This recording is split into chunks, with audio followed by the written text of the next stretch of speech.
Hello, everybody, and welcome to yet another episode of Behind Enemy Lines, the podcast where we talk football.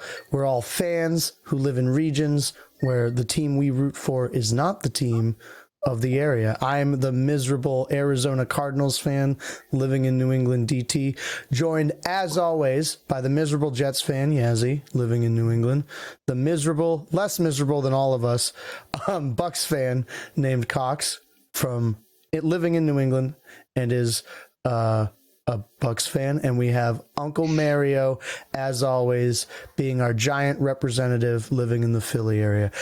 How are you all doing on this fine evening?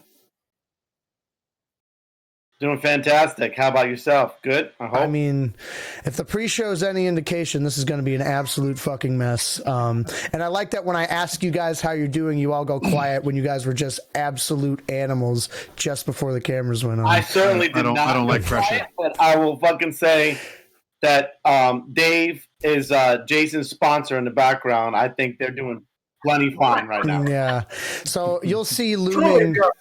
You'll see looming in the shadows in the background of Jay's screen the old time. Big Dave, long time Jets fan, long time Army fan. Army had a big win in the Army-Navy game today, and they're celebrating in the only way they know how. So things might go a little more off the rails than normal. I hope you'll bear with us. It might make for some good, fun podcasting action, but I'm not really sure, and I'm just kind of strapped in and hoping for the best here, boys. But like I said, I hope you guys had a great week. It's been a crazy week in football, and I think there's no better way to start and talk about the games this past week than with the giant upset that happened with the Washington football team dethroning the Pittsburgh football Steelers. Jay, since you have a second with you, I think I'm going to go to you first. What's your take on that game? What is the implications going forward? What do we think? I don't know. I wasn't super surprised. Like I was telling you the other day, I think they were the worst 11-0 team probably in the history of the NFL. Like every single week, they're barely winning these games, right? And Washington, like we've always said, they have a fucking phenomenal front seven. They get it done sometimes. So, I mean, it wasn't all that surprising. I know everyone was like, "Oh no, the 11-0 Steelers went down to the Washington football team." But I mean, I wasn't shocked, if I'm being honest. No, I agree with that. I think that a lot of teams in that NFC, specifically Washington and New York, are like really coming on right now. After obviously a rough opening to the season, but I think those teams are really gelling and coming together. So I wouldn't say shocked is the word, because I didn't expect, Pittsburgh to go undefeated. I thought they would drop some games down the stretch. I'm a little surprised it's to Washington, just based off the historical ineptitude that was that division. But knowing what we know about that team and that defense and Ron Rivera, shocked isn't the word I'd use, but it was kind of like an, oh, okay. And that's I think that's the perfect way to put it. It's like, oh, okay. I was like, all right, so we got some games to play here, and I thought that was really exciting. Unc Mario, what's your take on it? I'm with Jason right there along the same lines as him, is where I wasn't surprised at all. I actually thought that Washington was going to actually win that game. Pittsburgh has got a lot of key players out. Pouncey on the offensive line, and the defensive line is just, without Dupree, they're just not the same. Mm-hmm. So I just kind of thought, I don't think that was the actual biggest upset of the week either. The Giants and Seattle was a bigger upset.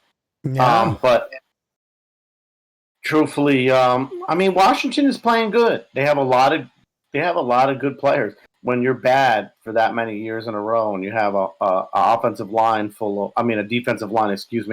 with first round picks, they're starting to come together. So listen, I wasn't surprised that they were going to get pressure on Roethlisberger, mm-hmm. and especially with them actually missing players, on the offensive line and defensive line, and plus their running back being out. I wasn't really too surprised. I think a lot of people are making a lot of they're making a big deal out of it. I just think, like Jason said, they're really a really mediocre 11. If you want to say that, 11-0 team, but they really are. They're just very, very vanilla. Yeah, no, I get that. Are you scared of them as the resident NFC Easter here now that, we're getting down the stretch run? How do you feel about that team coming off a huge momentous win, beating the only undefeated I'm team just in the glad league? we were actually, if we still had another game against them, I'd be terrified. But we beat them twice. So basically the ball is in the Giants' court right now. We need to do what we need to do. And if we can do that, we're not worrying about what Washington does. Believe me, they're a good team. I personally think that going forward next year, I think things are flip-flopping in the NFC East. I think it's going to be Giants, Washington, either way you want to look at it. And then I think it's Philadelphia and Dallas. Yep. I mean, they're in big trouble out there. So the NFC East I think it's just been flipped upside down. I think Washington they actually finally got themselves a decent coach. I think Riverboat Ron got them in the right direction. Although you see Doug Peterson tries to be Riverboat Ron, but he just does it in the wrong time. So, he'll go for fourth down when he has no business going for it. But I actually thought that the game against Washington, I think it was back and forth, and I just thought that the Steelers, they should have won the game. They just didn't have the players, and they shot themselves in the foot. So, yeah. Gotcha. Yeah, I think that makes a lot of sense. And it was surprising, but not shocking, I would say, is the way to frame it. I think it's shades of 2008 Titans, like I've been saying for weeks. Like it's that team that was awesome for 9 or 10 games, and I think we all knew the writing was on the wall there. Yeah, good point. Yeah, Cox, what do you think about it? Yeah, I think the Steelers have lost a lot of key people, as said. I mean, Washington really won this game just with Alex Smith throwing the ball. I mean, between Barber, Gibson, and McKissick, I believe Gibson went down early in the game. But between them, 21 attempts, 45 yards. They didn't really have to run the ball. They just threw the ball because Pittsburgh's pass rush just wasn't going to get to Alex Smith. And I think you're starting to see, really Logan Thomas really becoming a key part of that passing. Former Cardinal QB converted to tight end. Yeah, and I think that's going to be, between him and McLaurin, giving McLaurin someone to take some focus off of him, that you have to respect, is going to help their passing a bit. But I think a big thing is to focus on what happened in the fourth, and the Steelers giving up 13 unanswered points. That's I think what's more telling about where the Steelers are. Again, it's been said, they are probably the worst 11-0 team that the NFL has really had. All these games have been really, really close. And I think we're actually probably in these last 4 games, we're going to really see the Steelers struggle, and they could have a slide going into the season, which is not what you want at all. And we'll kind of get into that a bit later with Steelers and Bills game. But I think these next few weeks are really going to be really telling what the Steelers are going to be going into the playoffs. Yeah, I agree. Absolutely. I think the loss of Dupree and Devin Bush, I think it's just really, really hard for them to overcome right now. Yep. I mean, those two guys right there. Yeah, those two guys right there are just like they're your two key. They're your marquee defensive players. Without them, it's just been. TJ Watt would probably like a word, but other than that, Defense is like bottom fucking tier. Yeah, they really are a unit, and I think the sum of the parts really helps them out a lot. And we'll see if it causes a slide, but I think it's definitely. But there's potential for it to happen. They don't have exactly a cakewalk going down the stretch, I would say. So we'll definitely see what happens there. But following up with NFC East upsets, let's talk about that Seahawks-Giants game, Mario. I'll let you go off, Unc. Listen, I can't tell you. Listen, I am so happy right now. I I was so excited about that game. I mean, you couldn't put a fucking before the game. You couldn't put a pin up my ass with a gallon of fucking KY jelly and a jackhammer. That was surprising. When I took my shot take last week and I said Wayne Gallman would go over 110, I mean, I thought that they could do it, but it was really just like a Hail Mary pass. It was like the Kyler Murray pass. Oh, God. You know what I mean? Because if you think about the game, Seattle had to be thinking, Daniel Jones is not playing. Colt McCoy's playing. We're going to put 8 guys in the box, and we're going to dare you to throw the ball, and we're going to stop the run. And what did the Giants do? The Giants went for 194 yards rushing, and they just ran it right down Seattle's throat.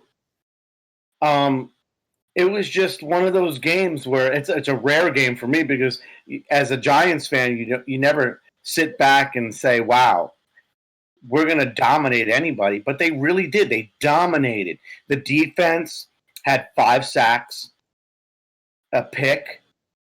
I mean, they just dominated Seattle on both phases of the ball. And it was great to see. It was great to see. I'm not going to apologize for it. I just think it was just awesome, man. I was so happy. I lost my voice. Jen was like, "Oh my God!" My wife was like, "You're going to lose your voice." I said, "I don't give a shit." This was amazing. It was an amazing game. All I heard all week was like, "What is the Giants secondary going to do against the big time wide receiver and Metcalf? What are they going to do?" And then Lockett on the other side. Oh, they're going to be lost. And it's just like this defense they're playing behind Graham. Graham has them prepared. And give credit to Joe Judge. He's got them prepared.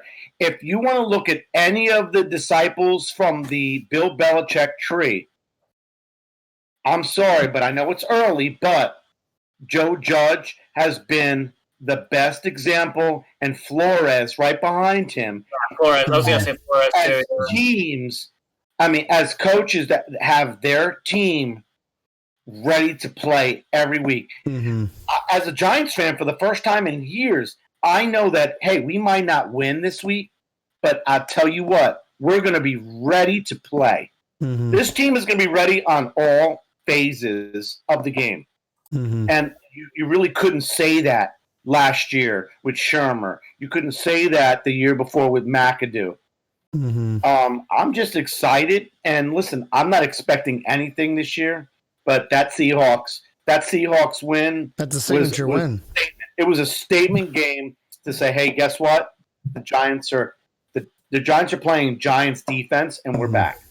Yeah, no, it was a signature win. It was huge. It was impressive. I can't take anything away from it. I was thoroughly impressed, and I think, like I said, down the stretch here, those 2 games against Washington are going to be key for you guys if you're going to sneak in. And again, we all know what a Giants team who sneaks into the playoffs is capable of, so I wouldn't count them out by any stretch. Cox, what are your thoughts on it?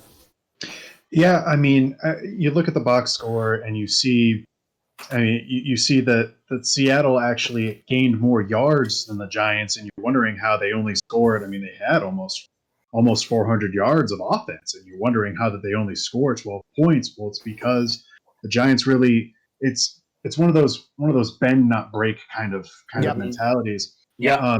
And they turned the ball over. They got turnovers in key moments. That was a big thing. Being able to not only get Russell to throw an interception, but also have Russell fumble and have him lose a fumble. That's big.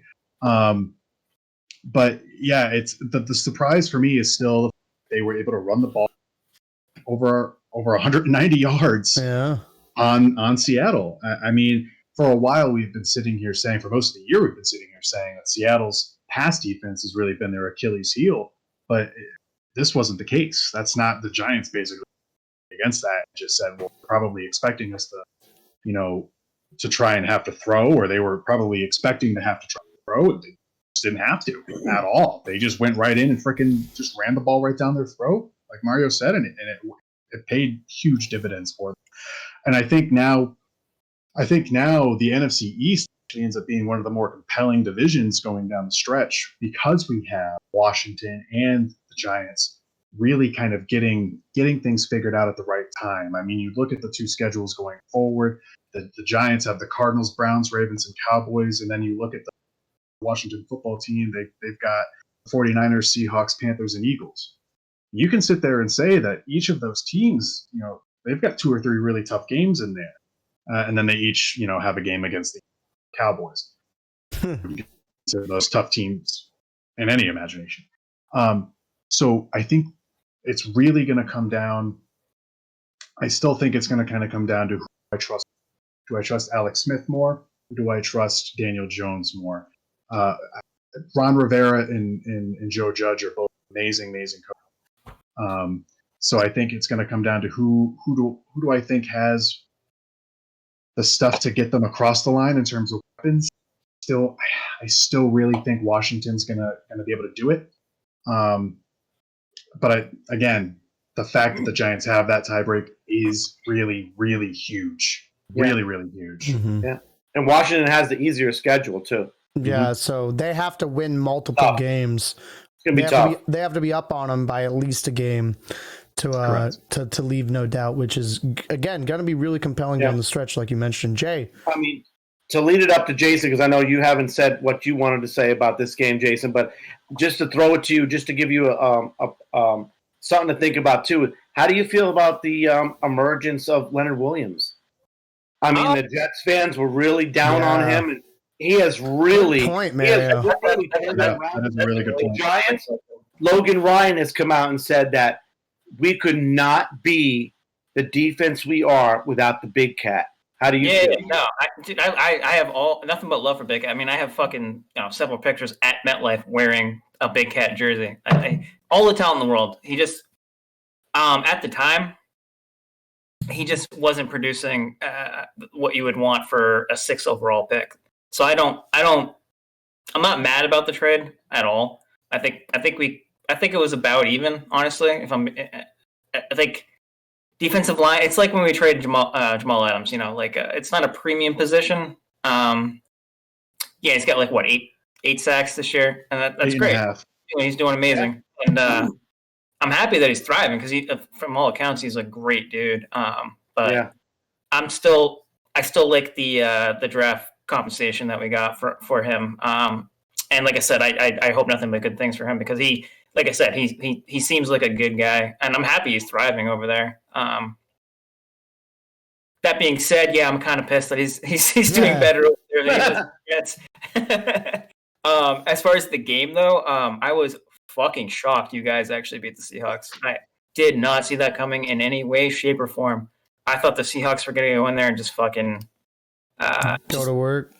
Yeah, exactly. But good for you guys, man. That's a hell of a win.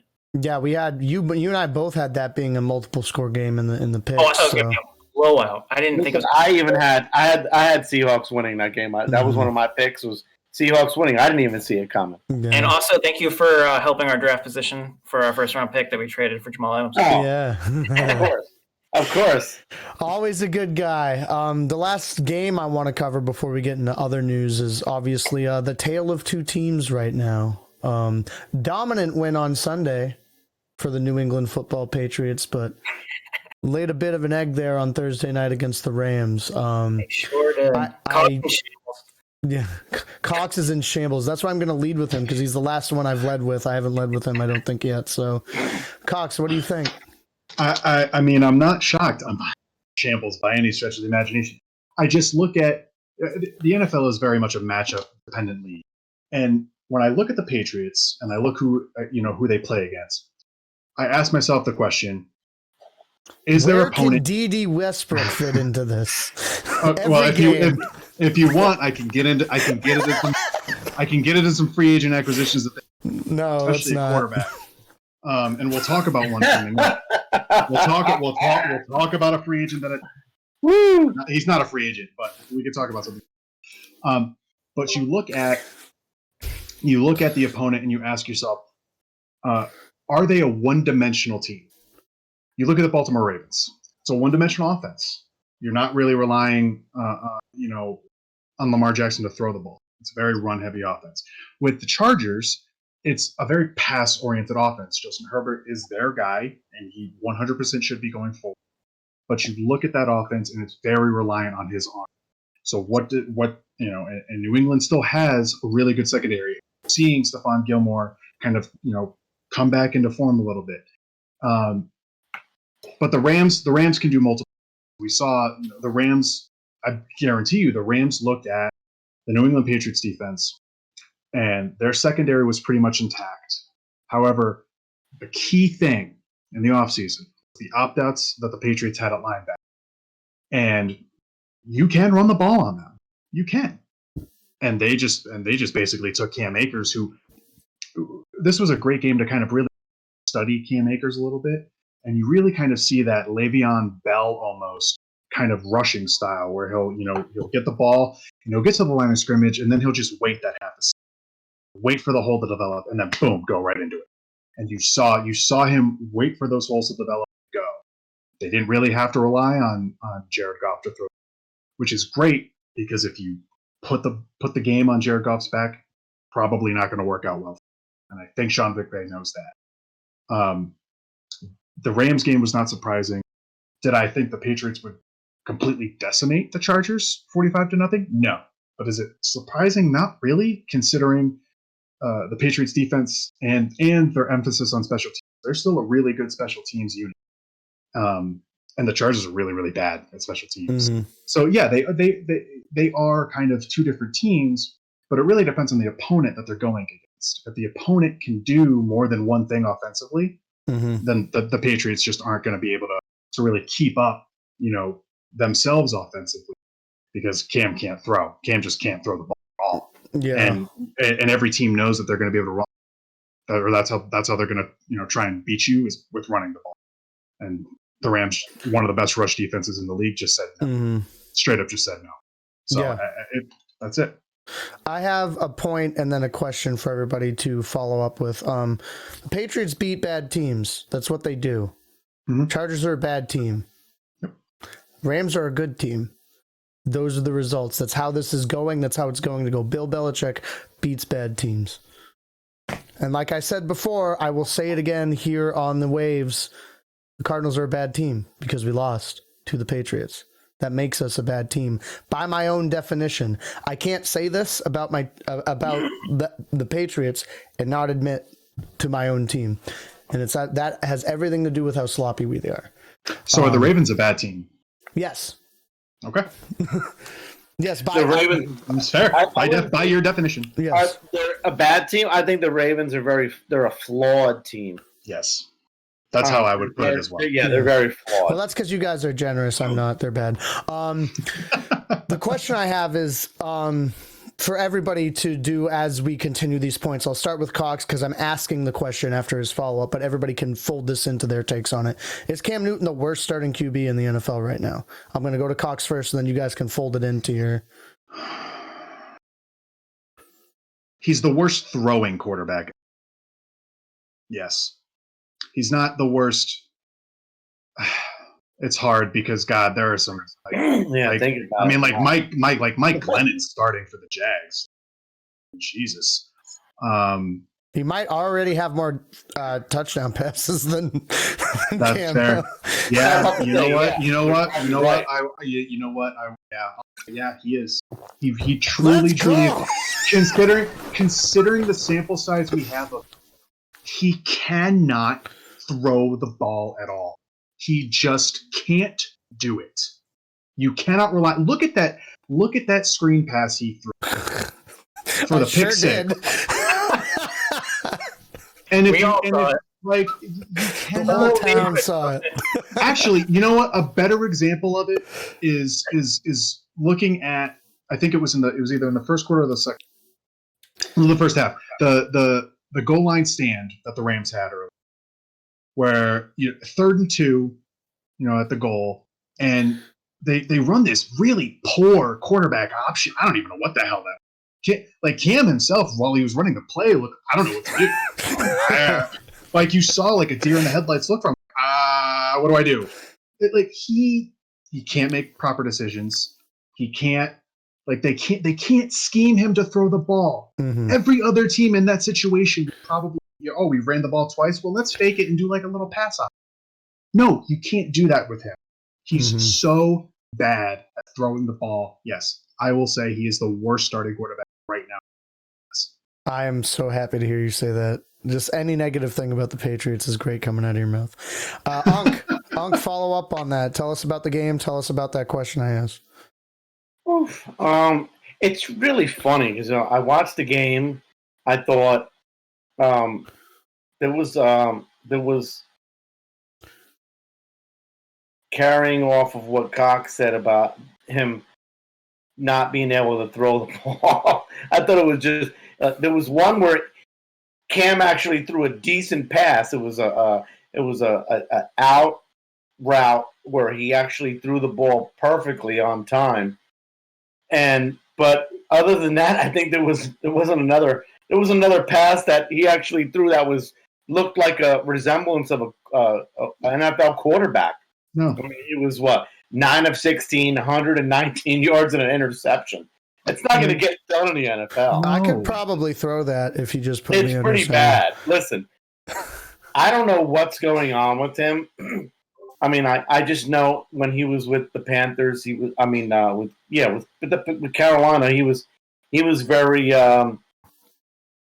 reliant on his legs, and he would run the ball, and it's just I don't know what's wrong with him. I don't know if he's old. That's what's wrong. He's washed he's up. bad, but I just listen.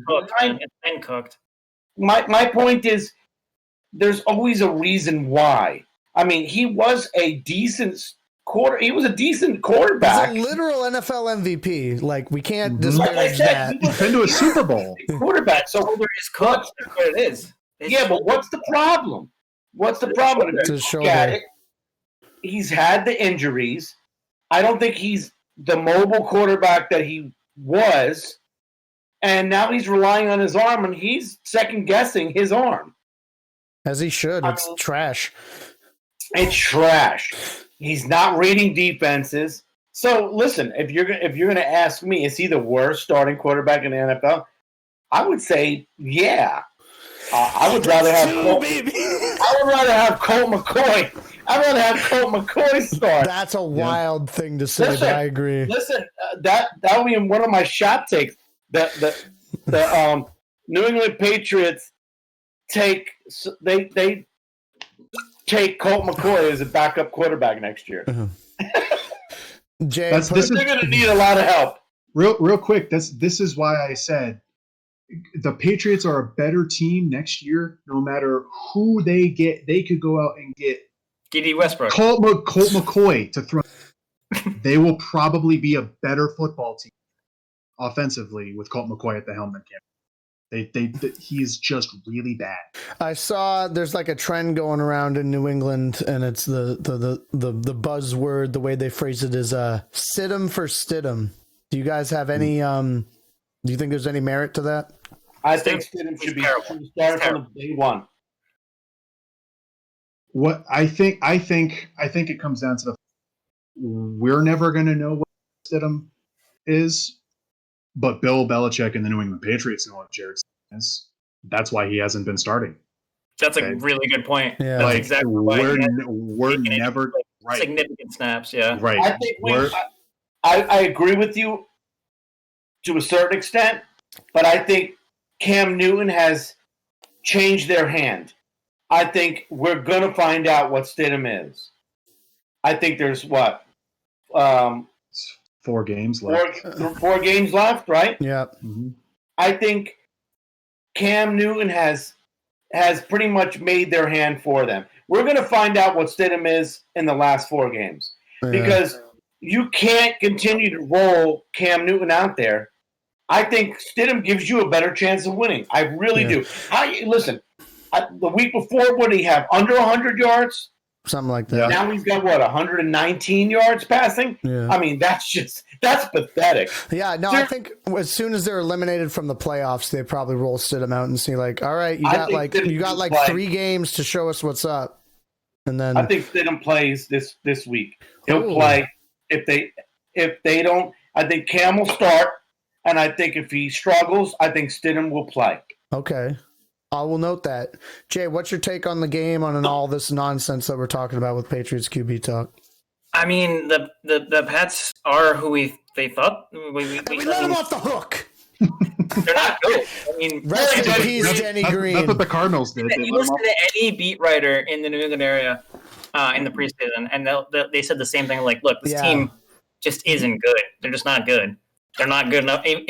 And they said, like, if by some miracle they make the playoffs, they're going to get fucking wrecked in the playoffs because they're just not a good team.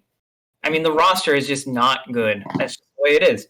I think I saw some stat that Bill is, like, well under 500 without Brady as a starting quarterback. So are we ready to have the conversation? Is Bill overrated? He's not. I don't think I won't go that conversation yet. No, he's not overrated at all. Because he dominated with the best quarterback that's ever played the game. I don't think Brady's the best quarterback that ever played the game. I don't think he's the best quarterback on the Bucs right now. I'll disagree with that. I'm just saying something to be funny. I'm sorry. What's going to happen is the Pats are going to win 2 out of the last 3. They're going to go 8-8. That's what's going to happen. Oh, I don't even think they'll win 2. I think Bill will throw the Jets game to make us not get Trevor Lawrence. I can absolutely see that. I can see that. We have that as our big question. We'll talk about the end of the season after the fact. Any more points about this game this week and Cam Newton right now before we move on? I'm so goddamn happy the dynasty's fucking over. It's seeming that way. I will say real quickly that it's over. I think Stidham gives them the better chance of winning right now, but I think that they still keep rolling out Cam Newton. I think they want a good draft pick. Yeah, fair enough. I think they want a good draft pick. I think and Belichick has said it. He said, "Listen, we sold our soul to the devil, and now our cupboard is bare, and we need some new shopping lists." I will make a big statement right now for next season. Here we go. I will do 5. I will put 5 shots on this. The New England Patriots will make the playoffs next year. I'll put 10 shots on that. They're not making They will. I don't want anybody to die except the 5. I don't want any part of that. I believe Cox. I am 100% sure the New England Patriots will make the playoffs next year. Yes. At 7-9, what quarterback are they getting? Matt Stafford might be available. Matt Ryan might be. Go get him. Okay. I don't think it matters. I think they'll restock the cupboard. The same shit last year though. Like it doesn't matter. They got Cam Newton. 31 other teams passed on Cam Newton. They didn't spend in the offseason. I know you hate them, Jay, but Belichick will restock that cupboard. He will restock that cupboard, and they will be there'll be a force. I'm telling you, that's the way he is. To make this even, I'm on Jay's side. So we have a 50-50 split. Just let it go. Fine. I think the Dolphins and the Bills are too good for them to get back in. Yep. Personally. And that's Trevor where I Lawrence. land on that. But we'll talk about that down the line. Anything else before I move on, ladies? Yeah, fuck the Patriots. You were going to say that anyway. Big news coming out of Philadelphia. Jalen Hurts has been named the starting quarterback for the Philadelphia Football Eagles. Seismic shift, especially due to Carson Wentz's contract situation. They paid that man. Now he's, struggled a lot, to put it mildly, this season, and they're going with a young guy. And I think that creates some very interesting things going on over there in Philadelphia. I think I'm going to open with Jay because I closed with him last point. What are the Well, thoughts? You've heard of Elf on a Shelf. Now you get Wentz on a bench. Oh, That's pretty good. No, this It doesn't rhyme as well. we got some talking points in the future on this one because, like you said, that contract is huge. Mm-hmm. Like that's a big ass contract. Who's trading for that? With with the sample size that you have with Wentz, who is trading for that contract? Probably no one. If I was a betting man, I'd say Wentz is the starter at the start of next season with a very, very, very short leash. It's insane. Like, yeah, nobody trades for that. They like. No. No one trades for that contract. He makes like what, like $30 million a year, or some shit like that. At least it might even be bigger than that. Covered of the cap. Yeah, it's insane. Cox, what are your thoughts? Look, don't get me wrong. Carson Wentz has played really, really bad. However, I honestly think the Philadelphia Eagles have put themselves in this situation and really kind of screwed Carson Wentz. I think the worst thing that happened with Carson was the last 4 games of last year when they went on that 4 or 5 game win streak with nobody, with literally nobody. They were hurt. So then it created this level of expectation, and Mario being in Philly, I'm sure, correct me if I'm wrong on this, it created a level of expectation of, well, he can put the team on his back and he can do it on his own. He can do that. Okay, well, when 11% of your pass attempts you get sacked, no, any quarterback in the NFL is going to be bad. I'm sorry. Carson Wentz has been sacked 50 times this year. 50. I believe that's 10 more sacks than the next closest, who I think is Russell Wilson, actually. And Jalen Hurts has already been sacked 3. So they have a shit offensive line. All of their wide receivers are typically both Goddard and Kelsey. I'm sorry, Goddard and Ertz. Yeah, Both were banged hurt up for a majority of the year. Miles Sanders was hurt for the majority of the year. I'm not. He's been bad. He makes bad decisions. He does. But how many of those sacks were down to his bad decisions? How many of them were just down to being really, really bad? Philly put him in a really bad position. Mm-hmm. The contract is bad, yes. If they want to get rid of Wentz, I think there are teams out there that might take them up on it, but they're going to have to give a lot. There's going to be a lot of give and take on it to try and make up for that cap. Yeah, they're going to have to get some of the contract. Oh, absolutely. And again, I think a team, if Philly does want to get rid of Wentz, I think a team that you'll see look at him really, really thoroughly is the New England Patriots. Yeah, I really, really think they will. Would not surprise. It wouldn't not at all. And yeah. If you got anything else? No, that's. I was just gonna piggyback off that really fast, just saying like Jason Kelsey is on the record, the center for Philly, saying like, we as a team put him in this position. They feel for Carson Wentz. He's a team guy.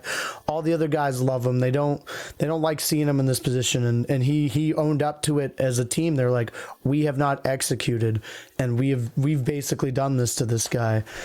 So that's good to see. I love Jason Kelsey generally. You know me. I'm a big Jason Kelsey guy. So I love that he owned up to that, and I think it is the struggle of the team more than anything. Because last year Carson Wentz, the only QB in NFL history to throw for 4,000 yards with no wide receiver getting over 1,000 yards.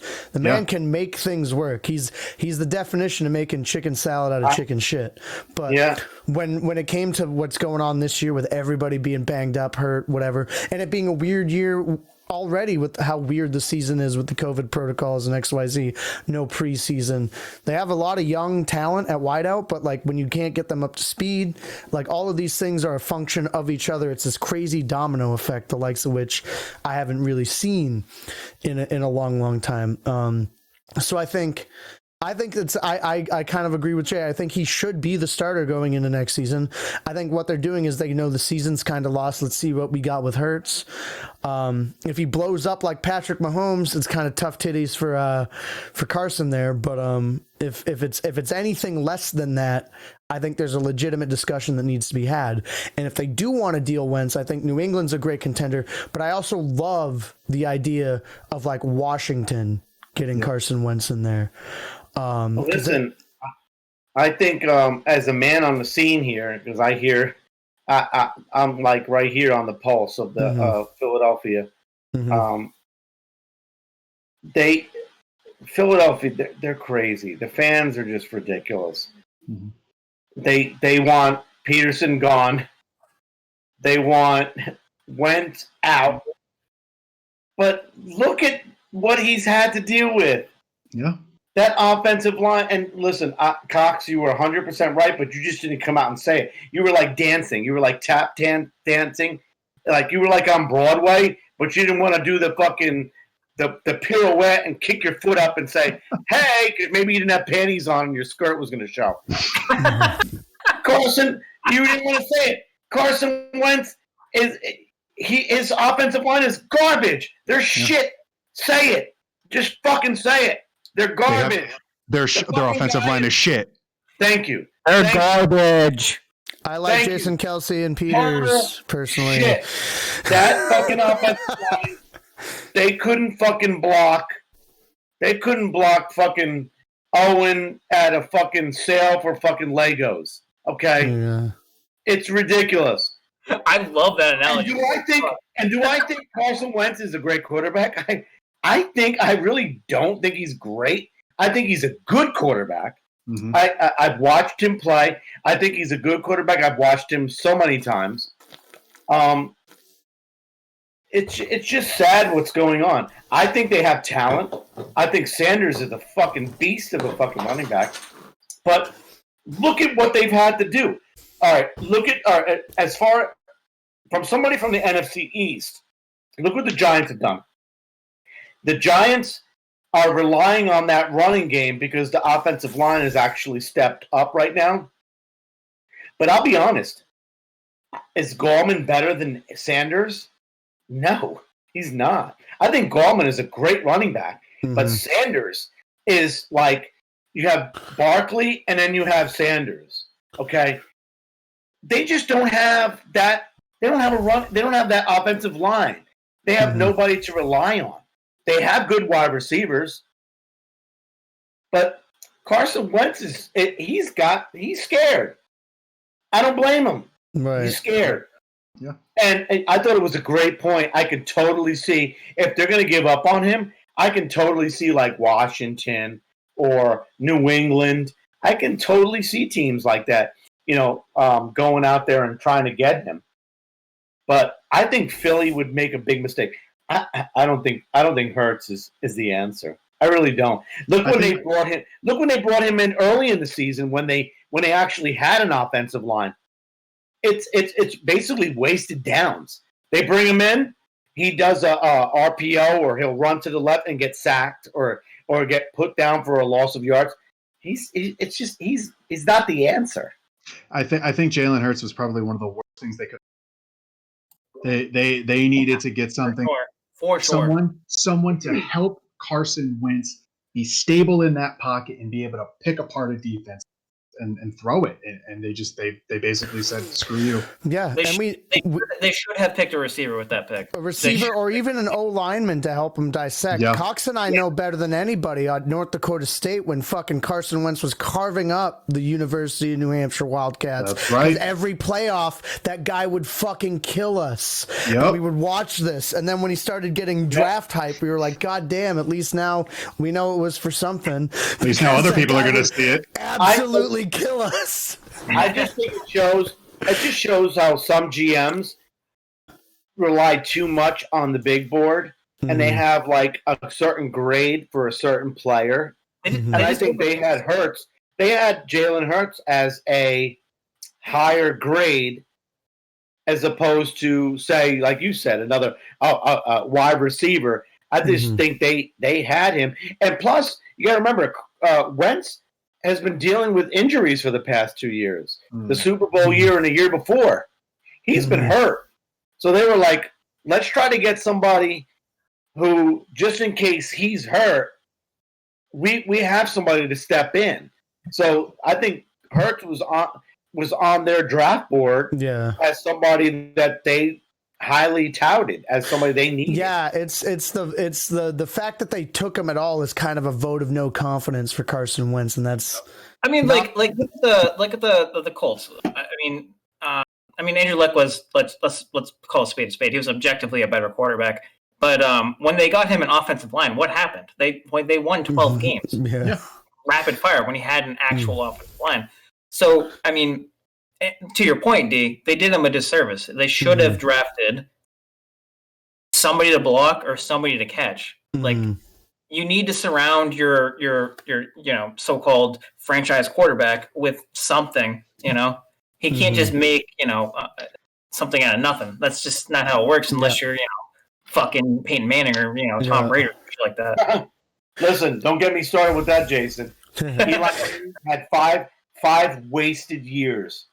Jerry Reese wasted Eli Manning 5 years by neglecting the offensive line. When are these GMs going to learn that doesn't matter who you have as your quarterback, if your offensive line can't pass block or run block, you have dead man walking.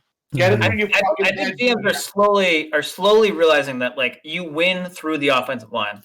Yeah, it's becoming more of a premium position for sure. You need offensive linemen. That's it. Period. You need offensive linemen. And when you have needs, it's a responsibility. Look at the Cowboys. Absolutely. 2-3 years ago, they had the best offensive line in football, and they were very close to making a Super Bowl with an okay team. Yeah. Absolutely. Weird aside before we move on that I want to talk about, just because you made up a very salient point of Wayne Gallman for the Giants being very, very good. What do you do with him when Saquon's back? You keep him. You keep him. Listen, we really. I think the coaching staff is going off of what you saw last year.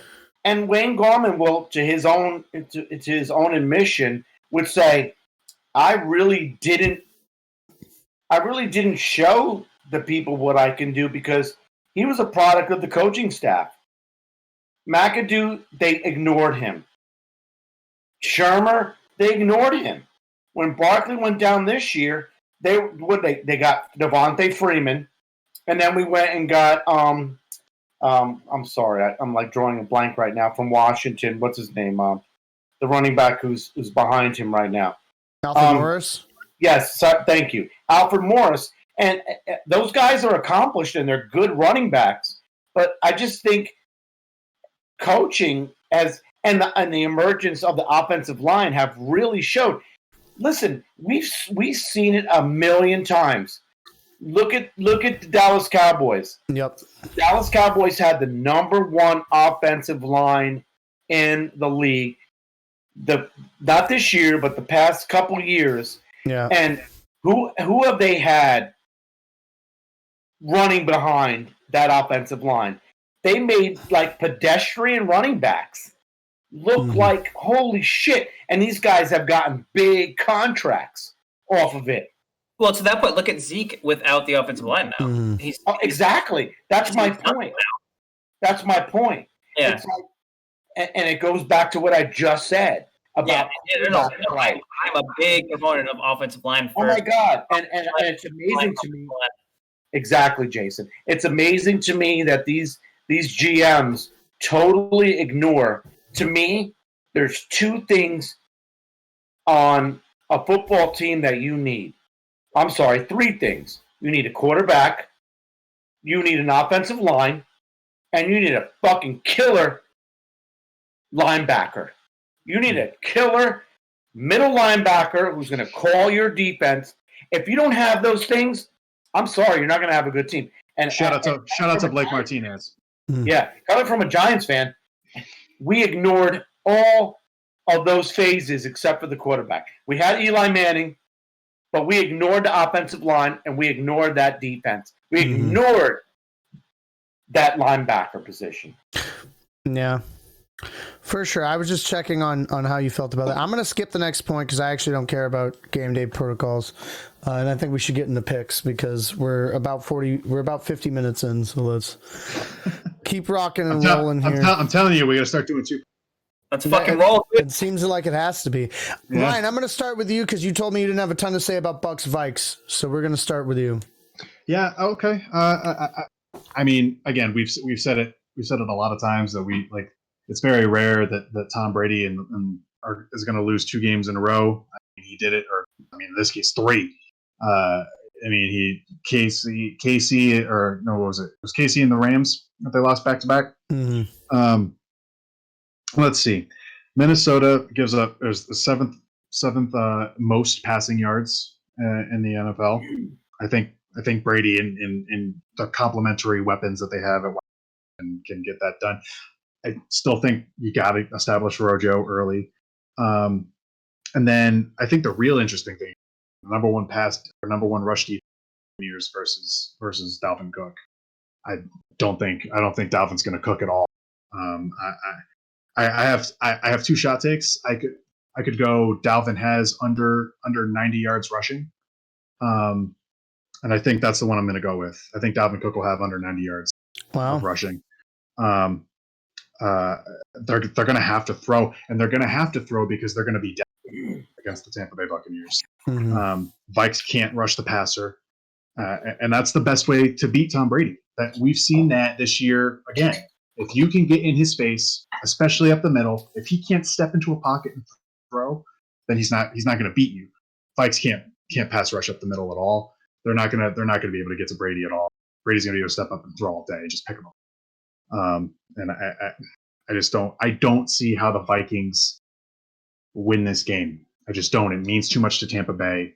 The Vikings, yeah, they're 6-6, and they're kind of pushing for the playoffs, but they're a spade is a spade. They're not a playoff team. They're just not. And I think they're going to lose this one by double digits. It's going to be 41-24. Tampa Bay. Dang. All right. I see you there. Yazzie, what do you got? I have to agree at the to Cox's point. Yeah, if you can't rush Brady up the middle, it ain't happening.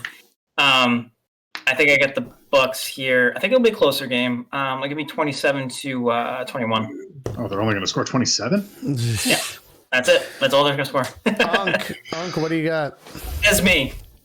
I'm going to go out on a limb here. Oh, no. It won't be a popular pick here, but I think Minnesota fucking upsets everybody. I think it's going to be 27-20. Wow. I really do. Listen, you don't know what the Bucks have been up and down. I think they're going to fucking kill somebody, and then before you know it, they're totally underwhelming. I don't know. Listen, I don't know what I'm basing it off, but I just have a gut feeling. I think Minnesota pulls one out. I really do. It's fair. So here's my thing.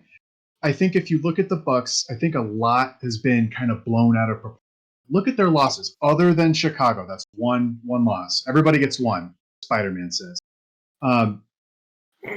They've lost to the Saints, the Chiefs, and the Rams. Those are all really good football teams. Last time I checked, they can all pass rush. Last time I checked, they all have good corners. There's a formula to beating the Bucks. If you can operate in that formula, then yes, you can beat Tampa Bay. The Vikings can't. They just can't. Kendricks isn't even going to be playing. The Bucks will probably win, but I'm just going off a gut feeling. That's all. I can respect that. Yeah, to piggyback off that, I think we see some of the classic Brady's Arians friction. I don't think it's enough in this game to give them the loss, though. I think it'll be closer than people think because Minnesota likes to surprise people. and they're plucky as ever. And you'll still see some of those. You'll have at least 2 of those plays where you're like, "What the fuck is happening on the Tom Brady scale?" That's gonna happen. Like, Yeah. but I still think they pull it out. Give me yeah, a 4. Give me 28-21 Tampa Bay Buccaneers. Okay. In that one, but I think it's gonna really be something, and I'm kind of excited to see it. I think I'm gonna go to Jay next for Jets Seahawks. Seahawks coming off a loss to those New York Football Giants.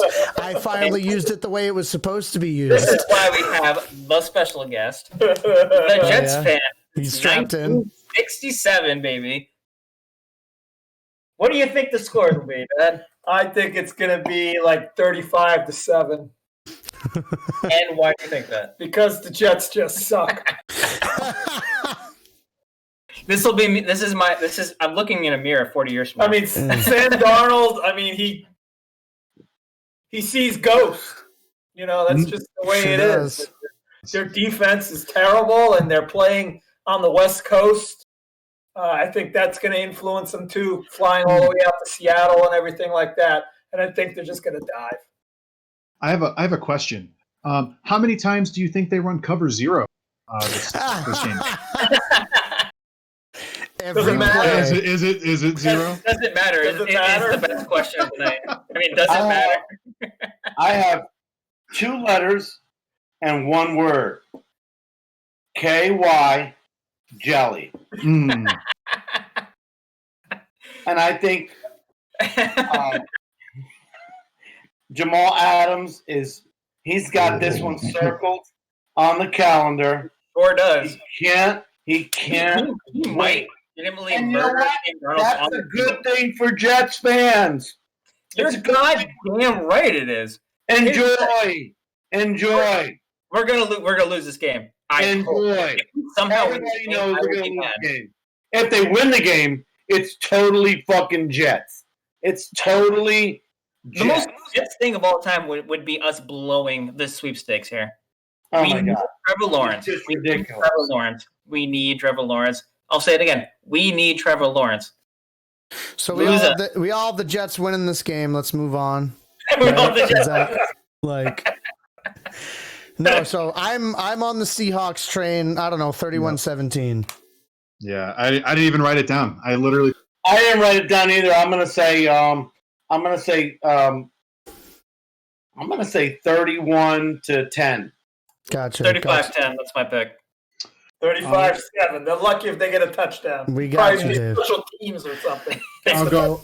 There you go. I'll go 45-9. Odd, but that's what you Wow. do.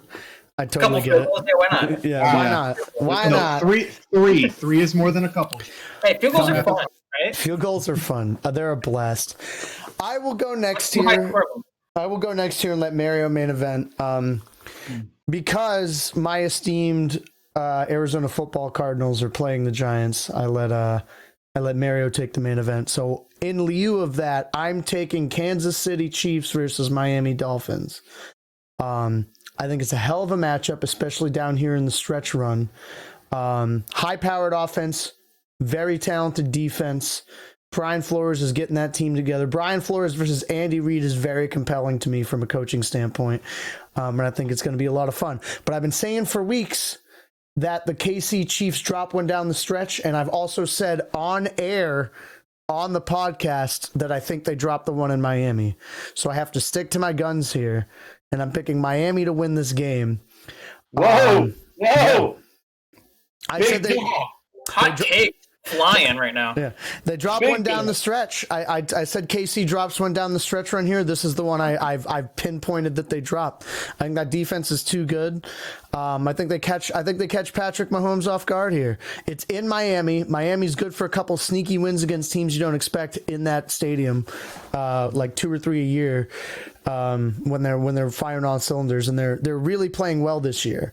I think they have a chance at that division against Buffalo, and I think this is a statement win for Miami. I'm going to take it 27-24 Miami is what I'm going to go with. Yazzie, I see your mouth fucking the air there, so you can go first. Yeah, Jay. Bring him back down to I reality. would think the Kansas City Chiefs in a blowout over the most overrated team in the NFL. Okay. 35-7. Like, you right. you have no common sense, Jason. You just don't. All right. You know what? I'll go next. Yeah, Look.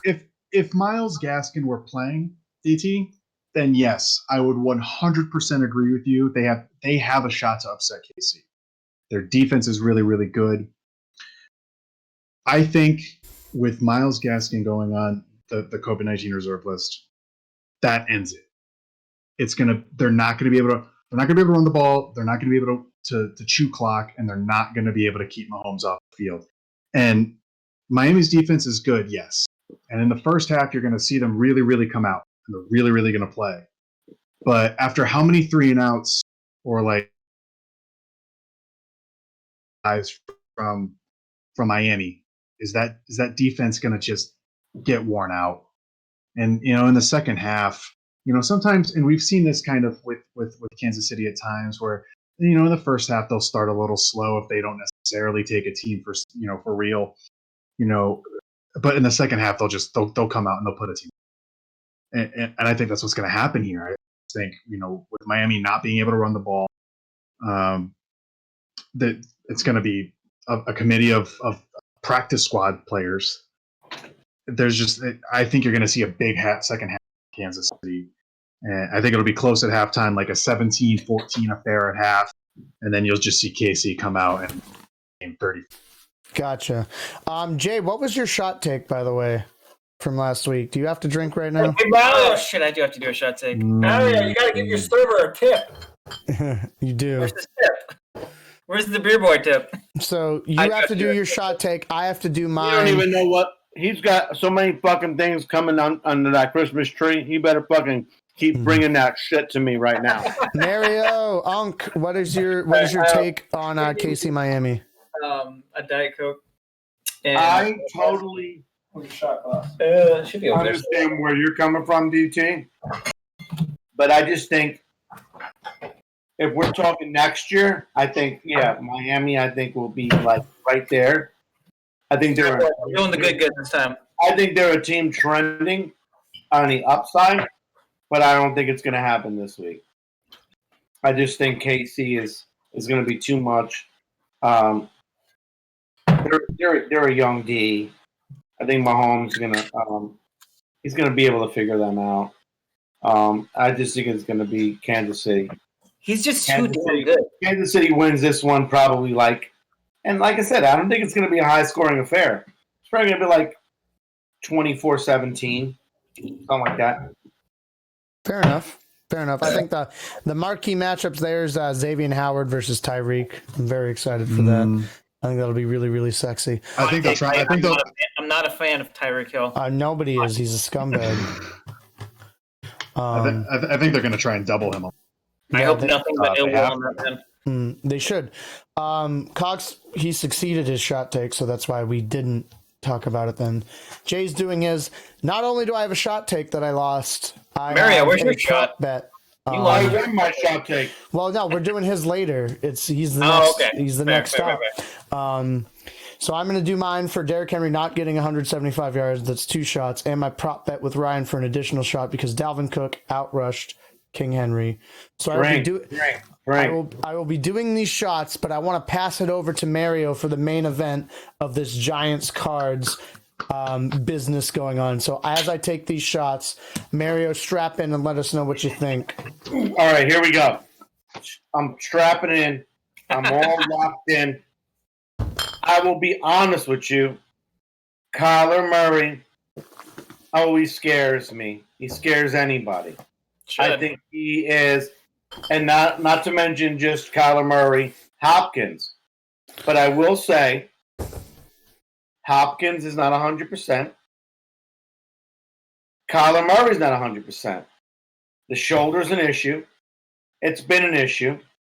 He hasn't rushed for that many yards since he's been hurt. I think the offense has struggled for the Cardinals since Hopkins has been hurt. and I think Daniel Jones has been named the starter. I still think we have that running game going. The Cardinals are ranked 27th in rushing defense. The Giants' offensive line has been playing good. I think the keys to this game is if we run block the way I think we can. I think if the Giants can run the ball the way I think they can, There's a lot of alcohol, and boys. Daniel Jones can throw the ball, which I know he can, I think the Giants win this game.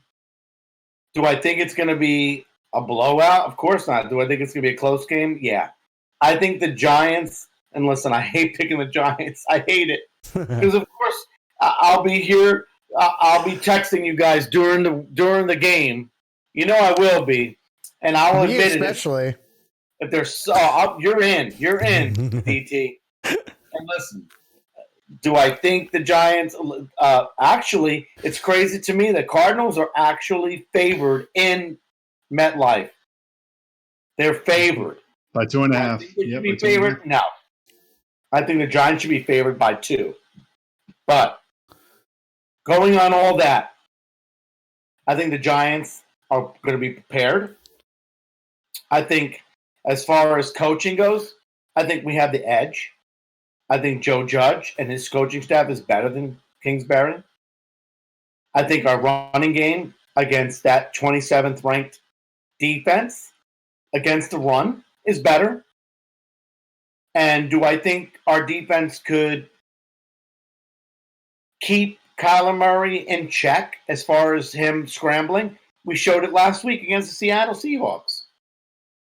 As long as we don't have a fucking fuck up and a brain fart, I think we win this game. I think we win this game 27-17. All right. I appreciate your analysis there, Unc. Coxie. I'm a little torn because I completely agree everything Mario just said. However, I think the Cardinals kind of realize that their ass is to the fire. They have to get out of this skid. And you've stated it.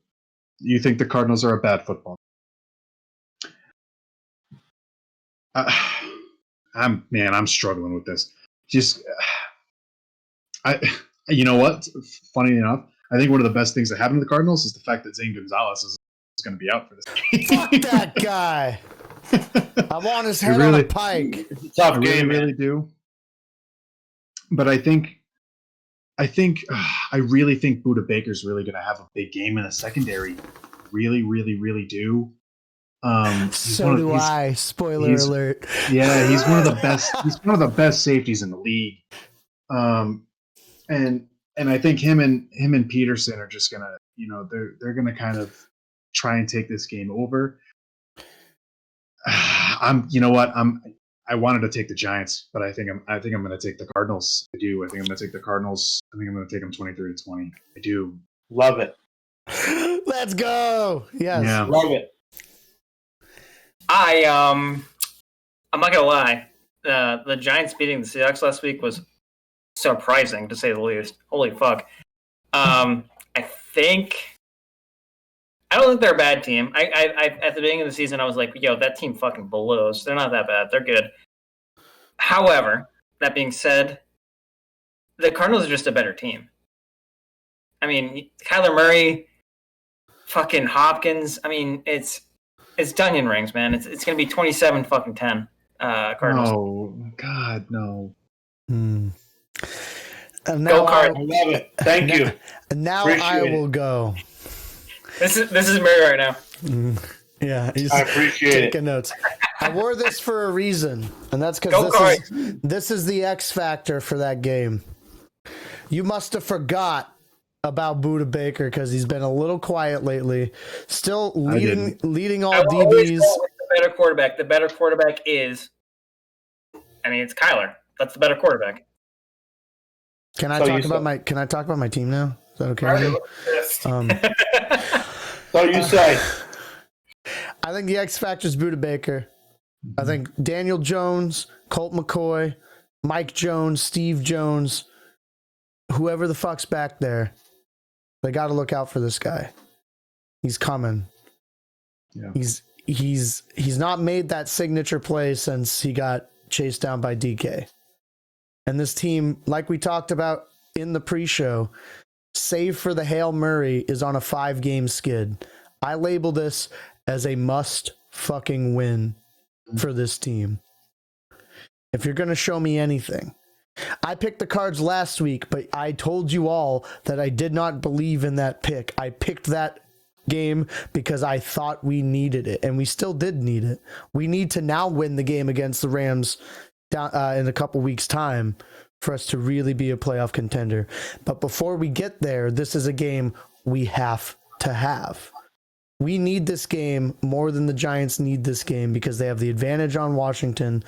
XYZ, there's a lot of reasons that this game means more to us. And if Cliff Kingsbury is worth his salt as all as a head coach, we're going to win this game. If we don't win this game, that's all I need to hear about Cliff Kingsbury. I'm out on Cliff Kingsbury as a coach if we lose this game, because if we lose this game, it's going to be due to the same reasons we've lost all of our games this season. Lack of discipline, not keeping these guys organized, not being able to close when we need to close. Lack of discipline. And if I see that one more time, my head's going to fucking pop. Fuck Zane Gonzalez. I'm glad he's out. I want somebody who can actually kick the football. But we need this game. Does that mean I think it's a blowout? Absolutely not. The rush defense has been suspect in later weeks. Like, generally speaking, if we take the overall stats, we're an exact middle of the road defense. We're like 15, 16, 14. We float around that area, and we have all year. So it's kind of what are we going to see? I'm afraid of Wayne Gallman, absolutely. The wideouts don't really scare me much with Baker and Peterson, and even some of our other guys. Chris Banjo's not playing bad. Byron Murphy's playing pretty well in that secondary. It's if Jordan Hicks and those boys in the linebacking core can step up and do the damn thing. I will say what scares me is, listen, you guys have Marcus Golden. Yep, he's so good. He knows our defense. So I think he could be an X factor for you guys. He might know some stuff. But listen, I think it's going to be a really good game. I think it's going to be it's a must-watch game. It really is. It's going to be a must-watch game. But I'm just going to give you a little stat here. Sure. Daniel Jones passing 20-plus yards downfield. He's got 143.1 passer rating. First in the NFL. Wow. 5 touchdowns, 0 interceptions. Wow, that's a hell of a stat. A lot of people sleep on Daniel Jones, and it just goes to show what, like, the media always tries to, like, the pundits put it out there, like, oh, well, this guy, he fumbled here, fumbled there, but the guy has had us in every single game. I love, like I said, it's going to come down to, is Daniel Jones healthy enough? Is he healthy enough? Is that hamstring? Is he okay? Can he run? Yeah. I think the Giants believe that he's okay. If not, they wouldn't play him. They wouldn't play him. Yeah. I don't think they would have played him. No. But I would say this game is not close if Chandler Jones didn't tear his bicep off the fucking bone. I think they're forgetting the most important stat is his daddy can buy you. Yeah, because he's from Duke. What's that, Jay? His daddy can buy you. He is a Duke product. I think if Chandler Jones was in this would be a multi-score game. It wouldn't be close. I think this is like a 1-score game. I'll even be funny about it. I think not Zane Gonzalez wins this with a field goal. Whoever the fuck it is, I don't care who it is. And all due respect, I love Daniel Jones. I actually think he's a good QB. But if we're talking about stats, Patrick Mahomes has thrown more interceptions than me this year. So stats don't lie. The man's much less inefficient than me. So if we're gonna put it on the field goal kickers, I'll take Graham Gano. As you should. As you should. Graham Gano's good. I'm taking the Cards for 2 shots next week. Oh, are you? Yeah. 2 Go shots Cards. on the Cards. Damn. Fuck that. Dave, make sure you got the highest potency of alcohol for Jason next week. Yeah. This guy rides I want him dice for me. drunk by the fucking first segment. I mean, it will be my birthday on Friday next week, so. Well, that's I gonna be know. gross. I know. Label it a 3-point Cards win. We spent too much time on this game. I apologize. Yeah, we did. So we're going to quick fire the rest of these picks. As a general update to everybody, it was a huge week for Mr. Ryan Cox, going 12-3 to Jason's 8-7, my and Mario's 9-6. Oh, So yeah, 'cause now- I went 8-7. That's not good. So Ryan is within 1 game of Jay for second place. But both of those guys, Jay's currently at 77-44. I'm at 82-39, which gives me a 5-game cushion. For the streams here, huh? This gives me a 5-game cushion in the picks. The first game I have for you all, and I'm going to go to Unk first. Titans versus Jags. Unk, what do you got? Listen, I think I can speak for everybody here. The Titans are pissed off. They are so mad. This is going to be a statement game. They just whipped the shit out of the Jags this week. I say it's going to be like 40-10. Gotcha. Coxie. I was gonna say that I have it as 41-10. Yeah. It's gonna be a huge blowout. I think my other shot take that I was gonna go with is that Derrick Henry has 200 yards. Like, I wouldn't be shocked. The king. Nice. I would. My king. Yeah, this is gonna be a blowout game. I'm very, very happy. Jay.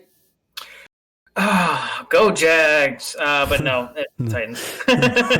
40-10 Titans. Yeah, I don't think it's going to be that egregious because the Jags have shown some life. They had a pretty competitive game this past week. Give me 31-14 Titans in that one. I think they get a couple scores. I like that running back in Jacksonville. We have Broncos v Panthers. Jay, hit me with it. That's a tough one. I'm gonna go Panthers. 24-17. 24-17. Gotcha. Coxie. Yeah, I mean, still, CMC was supposed to come back this week, and that would have been huge for be out again, eye injury on top of the AC joint. But I still be able to, get the win here at home, 27-23. Gotcha. Unk, hit me with it.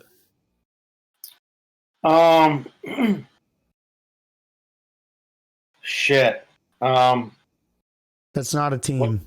What's Pick a that? team. So that's not a team. Pick a team in this game. I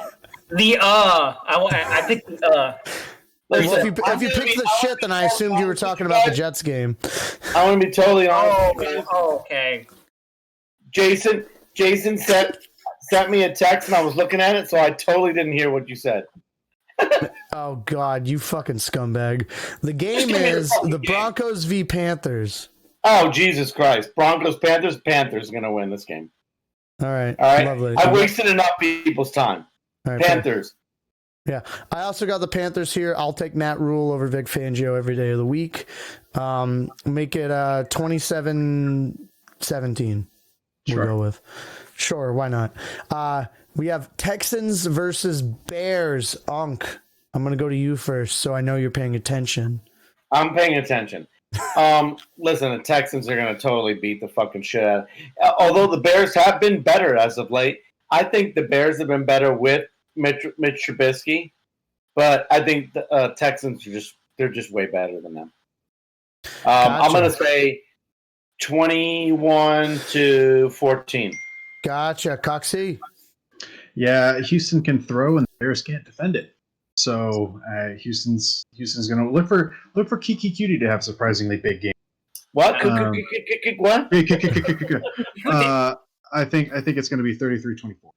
33-24. Gotcha. Yazzie. Texans. 24-20. Gotcha. I will also take the Texans in this one. I'll take 27-17 Texans win, which I think is the same score I did for the last game. But scores don't fucking matter. Who cares? We got Cowboys versus Bengals. I want to go to Cox first. Ooh. Okay. Any particular reason?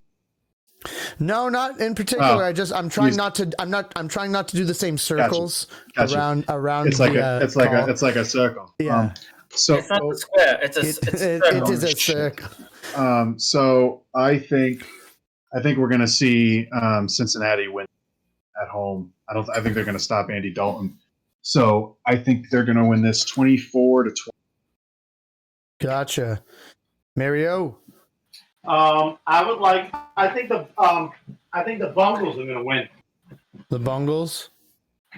I'm sorry, my plug was coming out and my computer was about to die. The Bungles?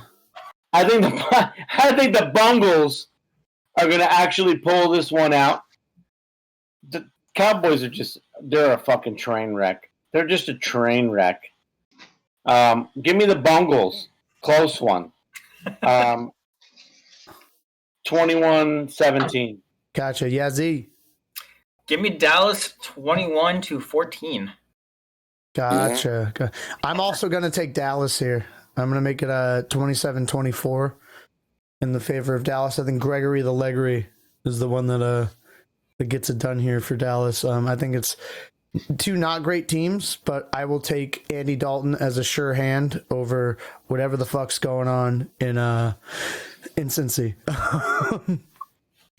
That's where I feel about it. We got Colts v Raiders. Jason, tell me about it. I got the Colts. Yeah, defense too good. Colts. 24-17. Gotcha. Coxie. I will take the Colts. I'll take them 31-27. I definitely don't think. I think it could come down to last drive, but I don't think the Colts 0. Gotcha. Mario Unk. Colts all day. All right. 28-10. Wow, that's a score. I will also take the Colts. I'm going to make it 21-17. Colts, I think, is going to be the vibe there. We have next Packers v Lions. Unk, hit me with it first.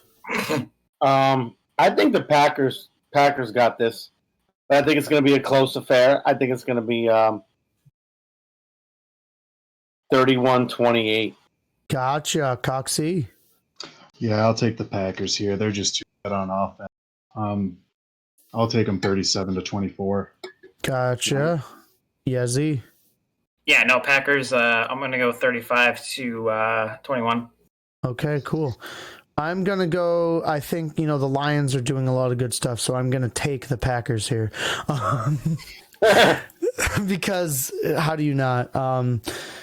I was burned by the Lions last week with their pick because they ended up winning that game, but they don't win this game against the Packers because Aaron Rodgers and Devontae Adams are too good at football, and Aaron Jones is not somebody you sleep on. Give me that 27 14. Let's go with. Sure. Scores don't matter. Falcons versus Chargers. Let's go to Cox. Oh, give me the Falcons. I think this could be a close game because the defense is great. But I think the Falcons will edge this one 36-30. Special teams probably will come into factor. Wow. Yeah, 100%. Unk, what do you got? Anybody know if this is a home game for the Chargers? It is a home game for the Chargers. I think the Chargers were totally embarrassed by the Patriots. I think they show up. I don't like their coaching, but I do think that they'll actually eke this one out. I'm going to go with the Chargers on this one. I'm going to go 28-21. I'm going to make a statement real quick and say that I'm not a coaching that tells their players that we basically pack it in because we've got no shot for the playoffs when you still are mathematically eligible. I'm just gonna go out there and say that. Yeah, I can see that, but I'm still gonna go with them. I just still think there's a little fight left. No, yeah. Gotcha. Yazzie? Give me some Herbert magic. Let's go fucking 21-17 fucking Chargers. Wow, okay. My man. I think here, oh God, you guys made it hard for me. It sucks when I go last. I'm gonna take the Falcons here. I'm taking not the Chargers until they prove to me that they can beat a team, which they really haven't done. So I'll take Matt Ryan, Julio Jones, Calvin Ridley in the squad over Justin Herbert, Keenan Allen, and that squad, because that squad has not shown me anything. So give me the Falcons here. Make it like 31-27 or something like that. Sure, that's fun.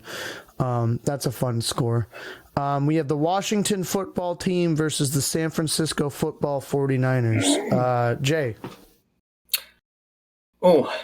That's actually A crazy It's game. It's a tasty game. Tough game, man. Arizona. yeah, that's actually a fair point. Yeah, they're It's- technically in I Arizona. want to have the home field advantage. Yeah.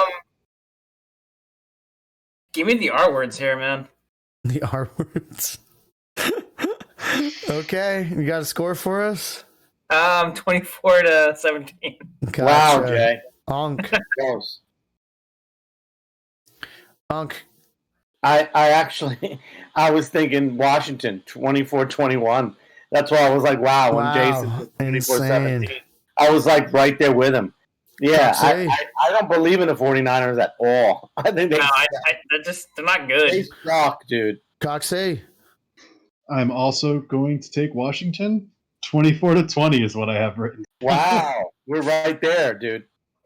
Fuck y'all. I'm taking the Niners. Good for you. Listen, I hope from your mouth to God's ears. You want that to happen, of course. Fucking right. People are still so far out on the Niners, even though they're coming back. Remember, they beat a very, very good Rams team not 2-3 weeks ago. This team's got some wiggle. They got some spunk. Obviously, so does Washington. They just beat the Steelers, but I think that momentum, that took a lot of energy out of them. I really like Deebo Samuel in this game. Brandon Ayuk, I like a lot. I think Shanahan versus Rivera is a very good coaching matchup. Give me Shanahan to sneak one. I don't think it's a blowout. Give me like 24-21. Niners here. I love it. Yeah. Give it to me.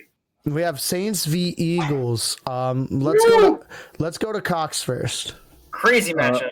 Yeah, I will take the Saints, and I will take the Saints pretty handily, 33-17. Gotcha, Unk.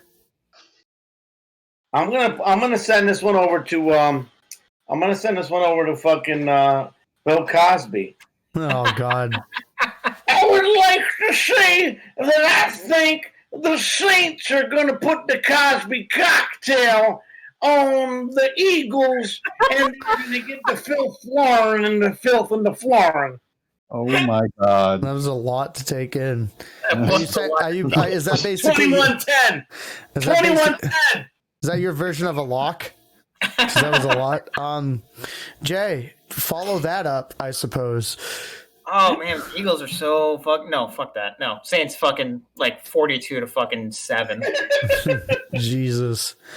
27-10 Saints is what I'll take. They're good. They're still not as good without Breeze, so I don't think they score like 40 points because I don't believe in Taysom Hill quite that much, but I get you. Oh shit. Oh, so bad. I just realized I didn't give Cox his due because we just came up to the game. It's okay. So Cox, open up this fucking pit. I know you wanted to talk Steelers Bills. I did. I think this is probably the biggest game of the weekend in terms of the playoff picture and stuff going forward. I want to take a drink for Josh Allen and the 4 touchdowns. Wow. Oh, and Jason, Go fuck yourself. fuck you, buddy. Wow. So that's the equivalent of. So pretty much that's the equivalent of putting Josh Allen's cock and balls in your mouth at the same time. That's impressive. Impressive, Cox. They are dating. They are dating. They're dating. They're not exclusive. Hold on. They're seeing each other. Hold on. Oh, look. That was impressive, dude. Look, his semen tastes like We get it. He You is, like he is, mediocre he is, quarterback he is, football. he is what he eats. And unlike Jameis Winston, he eats W's. It's a good thing you're on the pill. He's That's all I fine. gotta say. He's fine. Look, no, he's good. He's really good. You can't deny it anymore, Jay. I He's can, really and I will. good. No, because you're wrong. So I think this game's going to come down to. Stay strong, Jay. Oh, I will. I think this game's going to come down to who right now is the better quarterback, and it's Josh Allen. It's Josh Allen. Right now, Josh. How many? There's been a lot of this talk in Pittsburgh, and look at if you look at the way the Steelers have played, Ben Roethlisberger is actually calling audibles and checking out of a lot of run plays. There's a reason why Pittsburgh can't run the ball, and part of that is because he's checking out of those run plays and trying to throw the ball too much. And we've seen this once before, and it was when Bruce Arians was there.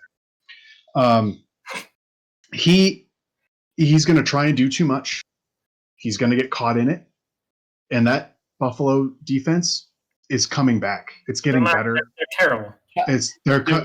They're coming back. Cox, Jay, shut up. But you just said Josh Allen's a better quarterback than Ben Roethlisberger. Right now, he is. Can he do something? Can he actually do something to prove that? Until he's done something, so they actually win a fucking playoff game. They haven't won a playoff game since 1985. Fucking go off, gang. Go off. Can we like take a chill pill right now? No. Seriously.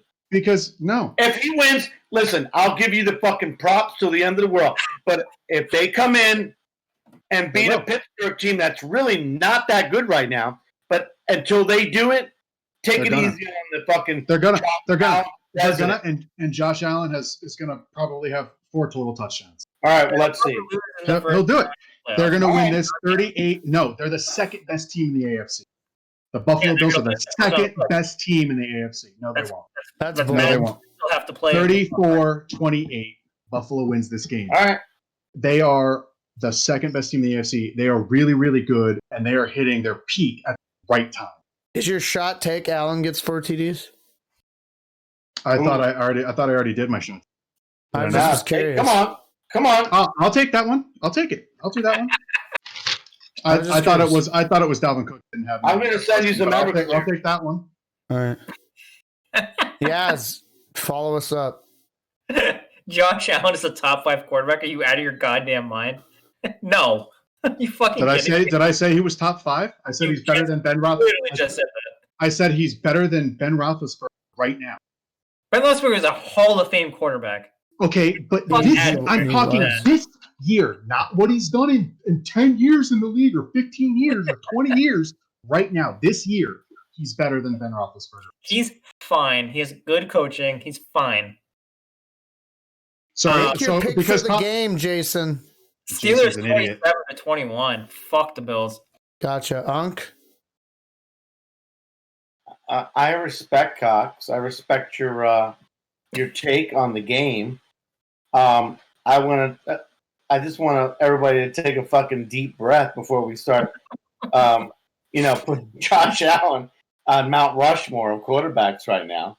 But I think the Steelers were embarrassed by Washington. They were embarrassed.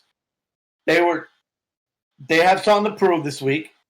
I think I was embarrassed, truthfully, watching that game. That defense did nothing to compensate for what Washington was doing. It was kind of pathetic. I think they watched tape. I think they're on their game this week.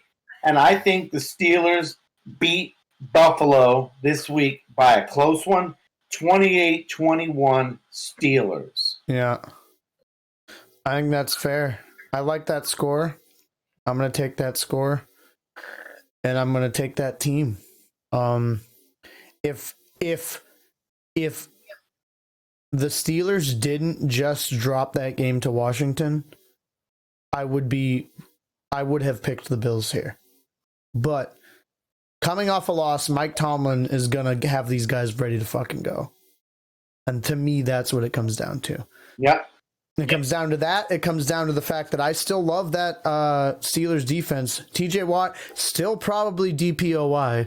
I know they're banged up a little bit, but TJ Watt's a factor, and I like Ben Roethlisberger helming the Steelers offense just slightly more than I do Allen with Buffalo's offense. And that's why, although I love Stephon Diggs, if they win this game, it's because of Stephon Diggs. I'm going to say that outright right now. And I'm not shocked. I won't be shocked if Buffalo wins, because if Pittsburgh was going into this 12-0, I would have picked the Bills here, but they're not. And Tomlin's not going to lose 2 in a row. So, and I will better coach, better quarterback wins the game. And I will say that it's a little bit different. Actually, Pittsburgh actually asked the NFL if they could actually travel tomorrow. Mm-hmm. Most teams travel on like a few days ahead of time. So Pittsburgh actually asked the NFL if they could travel tomorrow, day of game, because it's been such a short week. Mm-hmm. And they granted it. So I just think that Pittsburgh is just ready. Do I think Buffalo can beat them? Of course I do. I just think Tomlin is just gonna have them ready to play. They were embarrassed. I just think they're gonna be ready to fucking play. And they're gonna show Josh Allen some looks on defense, and he's gonna throw some picks. Shot take. Josh Allen throws 2 picks. All right. Go, boy. My All fucking right. fuck All right. Josh Allen. Last but not least here, we do have Ravens versus Browns to cap things off, if y'all ladies can get your panties unfurled enough to do this.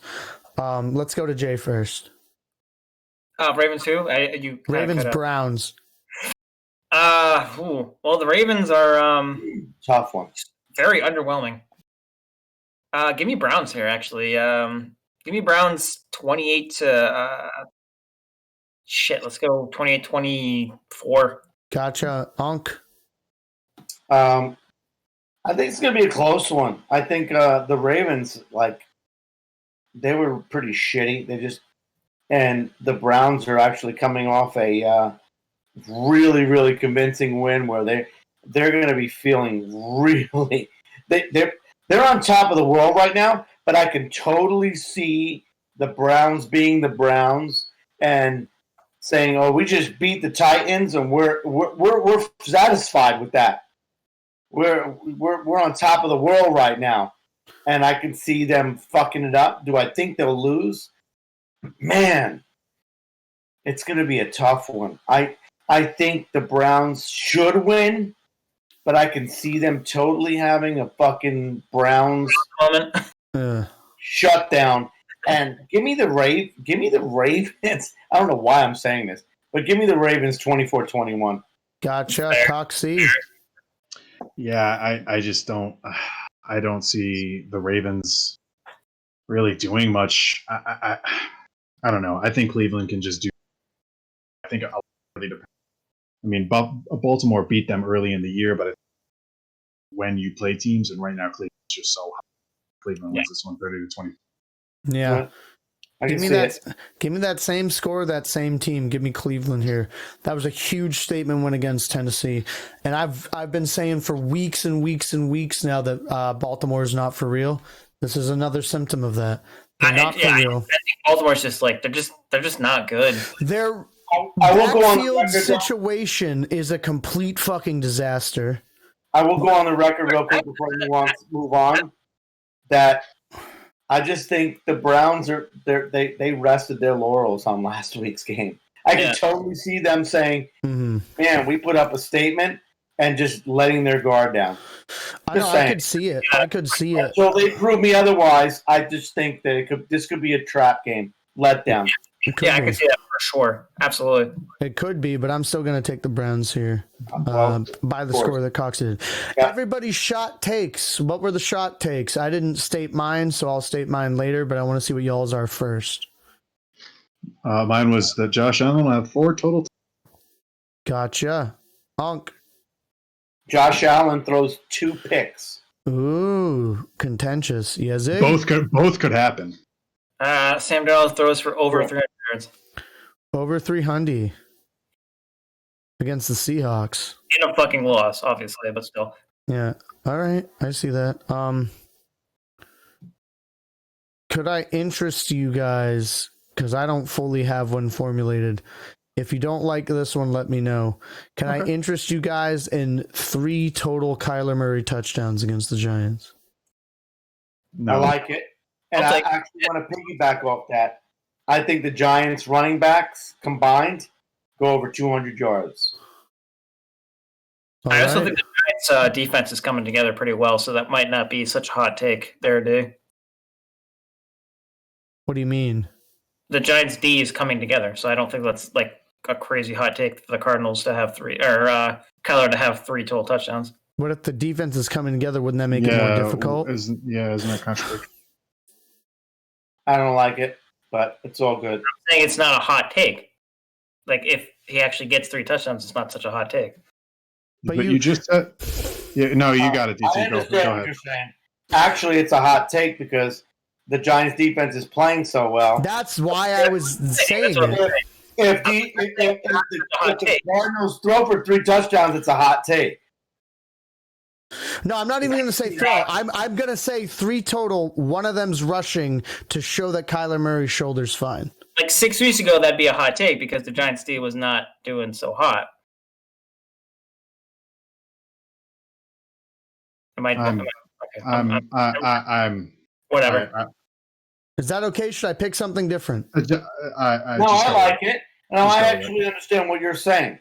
What you're saying is, even though the Giants' defense is playing well, Kyler Murray's going to have 3 touchdowns. Yeah. I think that's a hot take. One of them on the ground to show that he's back into running shape.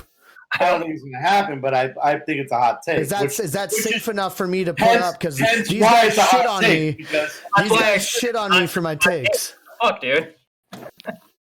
Look at me.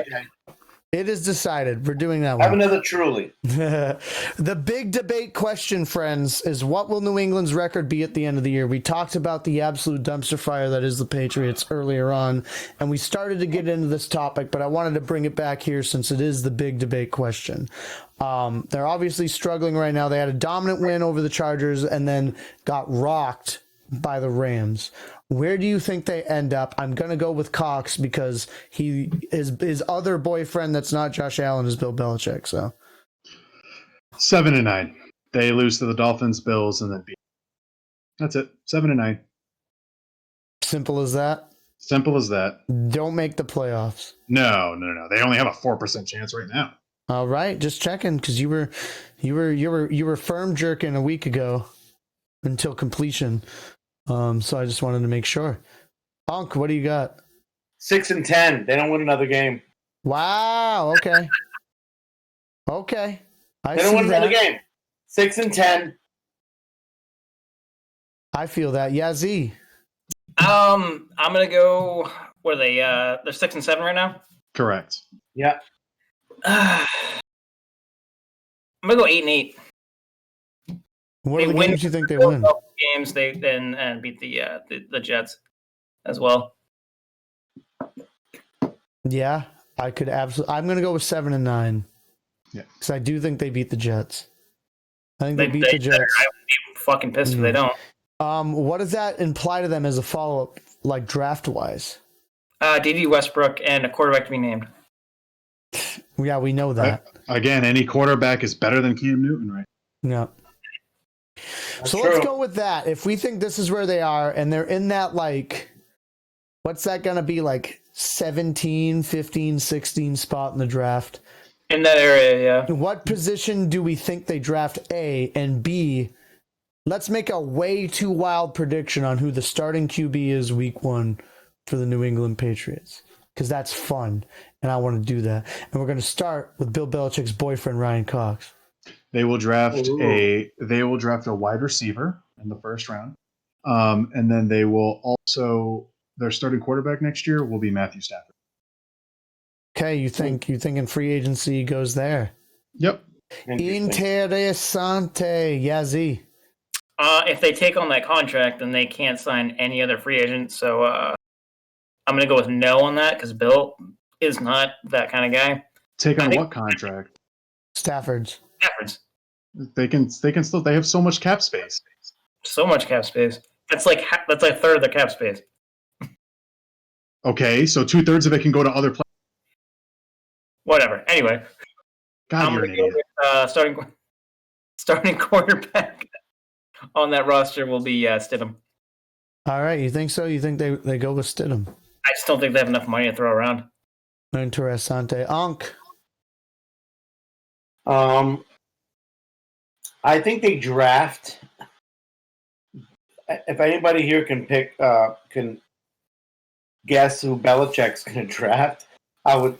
Can you pick out some lottery numbers for me? Yeah. Because Yeah. I would love to win the lottery here. But, I actually think that they pick best available, whether it be defense, offense, whatever. And I think the second pick, they pick a quarterback. Who knows? Maybe Justin Fields slips because I don't think anybody's really. Who knows? Fields is going second overall. He's not gonna That's- look up there. If anybody if anybody is that dumb to pick an Ohio quarterback, yeah, that's God bless. fair. God bless them. That's Because fair. you tell me the last quarterback from Ohio that's actually been anything in the NFL. Well, that's kind of a dumb thing to say because, like think about the last Texas Tech quarterback that was like very good in the NFL, and you got Patrick Mahomes. So I mean, that's it's a nonsensical argument. Listen, I understand what you're saying, Jay, but I just don't see it. Listen, everybody was all on Dwayne Haskins. I just don't see it. But not to get too far off the beaten path here. I just think I don't know who's going to be their starting quarterback. It's going to be somebody off the street. It's going to be somebody off the street. All right. Okay. I don't think it's going to be whoever they draft. Do I believe they draft the quarterback? Absolutely. They will draft the quarterback. They will draft the quarterback, but whoever they pick up in free agency will be the starting quarterback. All right. Yeah. Gotcha. They will learn. They will learn. They'll tutelage under whoever, you know what I mean? Whoever they pick up The free tracks. agency. So yeah. It might be- Absolutely tracks.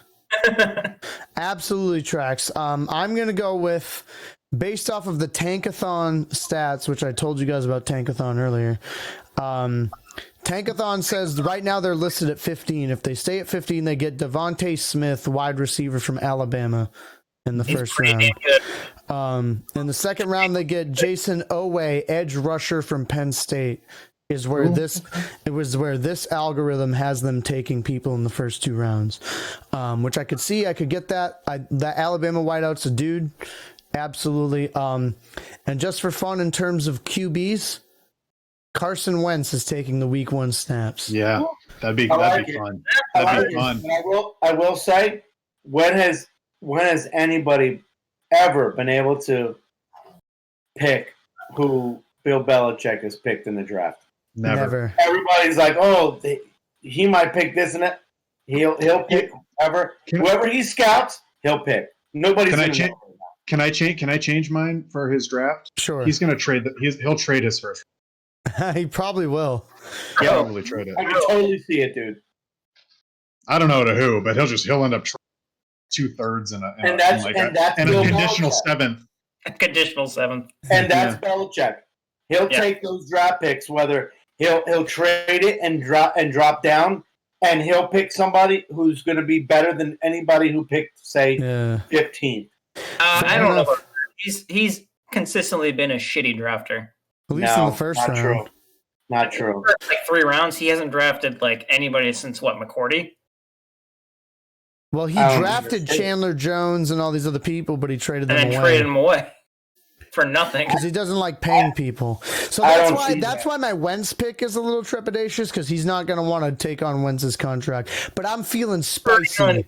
So he takes on the Alabama wideout that Tankathon tells me he's going to, and he's going to get Carson Wentz, because fuck y'all. That's what I feel I'd like like to see doing. it. Any other thoughts before we wrap things up tonight, boys? We're going to be under 2 hours unless you guys start a diatribe for the first time in 3 weeks. Real quick.